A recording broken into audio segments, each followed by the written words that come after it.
La question suivante nous vient de Hugo, qui avait eu déjà une de ces questions qui était passée dans un podcast précédent sur la FAQ YouTube. Donc là, je vais bondir directement au milieu de son enregistrement qu'il m'a envoyé pour juste vous passer la deuxième question. J'ai une deuxième question qui concerne un peu plus l'équilibre mental. Parce que je sais que avant, tu étais un peu un bourreau de travail, que tu travaillais énormément, et que quand tu le faisais pas, tu avais ce sentiment de culpabilité qu'on connaît tous, je pense. Mais dans une de tes vidéos récentes, où tu détailles un peu ta vie à Bangkok, il me semble, tu as dit que maintenant tu travailles plus le week-end, ou très rarement le samedi, et que tu as des horaires de travail qui semblent assez raisonnables. Donc je voulais savoir comment tu avais fait pour changer un peu de mentalité, d'état d'esprit, et est-ce que maintenant tu as encore ce sentiment de culpabilité parce que tu pourrais en faire toujours plus, ou est-ce que vraiment tu as réussi à complètement changer d'état d'esprit? Voilà, merci pour ton aide encore une fois et pour tes conseils précieux, et je te souhaite beaucoup de succès pour la suite de tes aventures. Merci Hugo pour la question. En réalité, l'impression que je travaille moins d'heures qu'avant, c'est une illusion parce que avant, je travaillais vraiment en dents de scie, c'est-à-dire que je travaillais comme un acharné, sans faire aucune pause, de manière très intense. Après, j'étais épuisé, euh, j'en pouvais plus, j'avais plus du tout envie de travailler et j'arrivais plus du tout à me mettre à bosser jusqu'à me sentir coupable, me sentir nul et après repartir et rebosser à fond. Et comme je sentais que j'avais pas bossé pendant un moment, je me sentais encore plus coupable, donc je sentais que je pouvais pas faire de pause, qu'il fallait que je fasse à fond pour rattraper essentiellement tout le travail que j'avais pas fait. Donc j'allais jusqu'au burn-out et ainsi de suite. Donc j'étais sur des cycles comme ça qui faisaient que, vu de l'extérieur et même vu de l'intérieur, j'avais l'impression d'être épuisé, de travailler à fond. Mais au final, si tu vraiment mesurais la productivité que j'avais, à la fois en termes d'heures et surtout en termes de production, c'était pas tant que ça au final. Et la chose qui a beaucoup changé au fil du temps, c'est que j'ai des habitudes de travail qui sont devenues très régulières, euh, très concentrées. Je suis très sélectif sur ce sur quoi je travaille et ce sur quoi je ne travaille pas.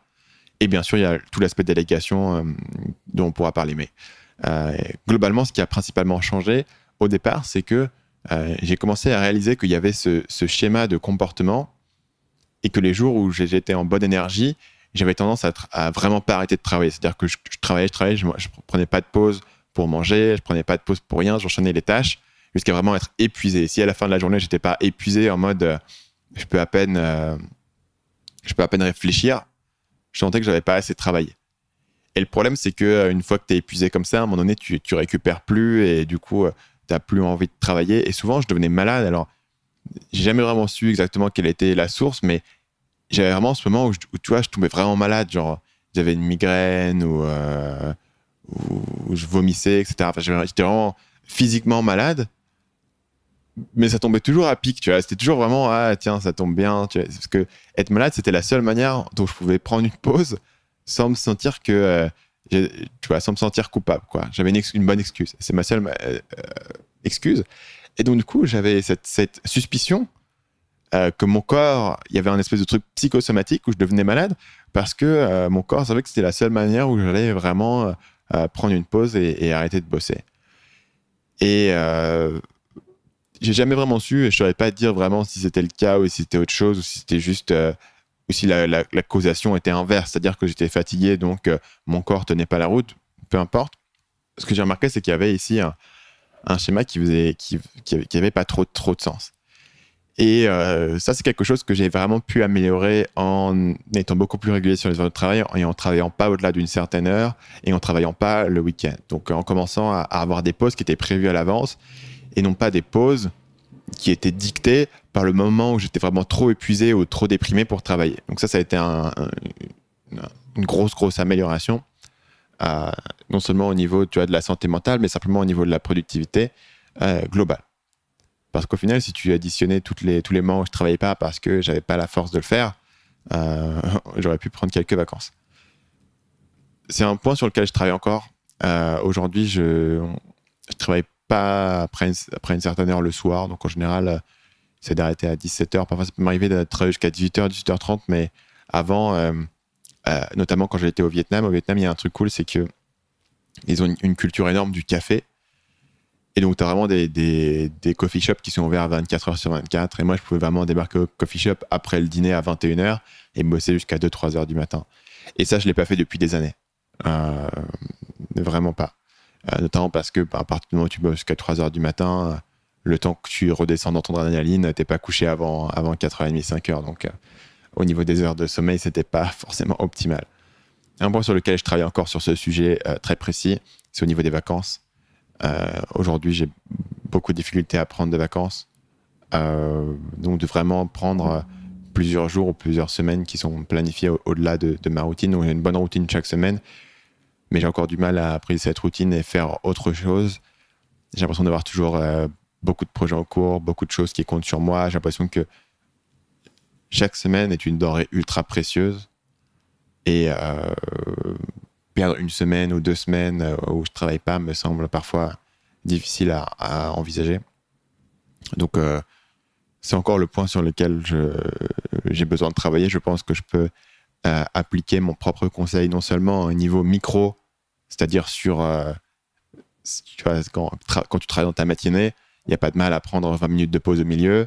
Un cran au-dessus, il n'y a pas de mal dans ta journée à terminer le boulot à une certaine heure et avoir ta soirée. Un cran au-dessus, il n'y a pas de mal à avoir 2 jours dans la semaine où tu ne travailles pas. Et j'ai encore du mal à avoir un cran au-dessus où il n'y a pas de mal à avoir une semaine ou 2 tous les trimestres où tu ne travailles pas. Donc ça, c'est encore quelque chose sur lequel je travaille, mais j'ai déjà vu beaucoup d'améliorations à ce niveau-là. Et c'est ça qui donne la sensation que, vu de l'extérieur, c'est beaucoup moins intense, même si, encore une fois, je mesure mes heures depuis des années. Et mes heures de travail ont continué à augmenter au fil du temps parce que mes habitudes de travail s'amélioraient, j'étais beaucoup plus régulier. Et elles ont seulement commencé à descendre récemment, sur la dernière année, principalement parce que j'ai recruté du monde. Et donc, du coup, il y avait moins de choses à faire, en fait. Et les choses que j'avais à faire étaient plus demandeurs en termes de temps de cerveau. C'est-à-dire que avant, mettons que j'écrivais une page de vente, il faut que je fasse tout le travail de la page de vente, la recherche de marché, l'écriture, la relecture, etc. Et maintenant, il faut que je fasse toute la mise en ligne de la page. Et la mise en ligne de la page, c'est copier-coller les choses, mettre les titres avec la bonne police, etc. C'est pas quelque chose qui demande trop d'énergie. Et donc, bien sûr, c'est quelque chose que je faisais en fin de journée. Et je passais mes 2-3 dernières heures de la journée à faire ce genre de tâches un peu techniques, un peu répétitives, parce qu'il fallait les faire.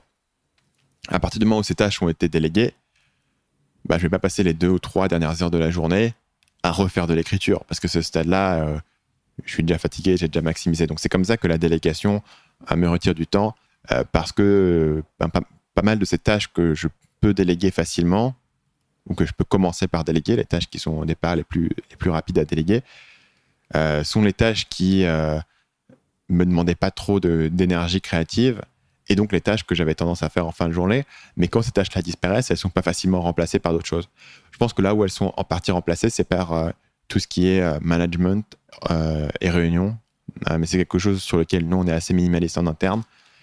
Et vraiment, dernièrement, j'essaie vraiment de prendre le minimum d'appels qui sont nécessaires, parce que par contre, les appels, c'est ça, que ça prend vraiment tout cet espace-là où tu n'as pas vraiment l'énergie de vraiment travailler, de vraiment être productif.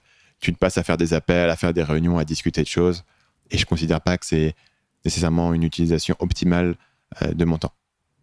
Salut, c'est Stan, j'espère que vous avez apprécié cet extrait du podcast Marketing Mania. Bien sûr, vous pouvez retrouver l'ensemble des épisodes du podcast, y compris les instructions sur comment vous abonner sur l'application Apple Podcast ou sur votre téléphone Android en vous rendant sur mon site à l'adresse marketingmania.fr/podcast. Je vous ai mis le lien dans la description de cette vidéo.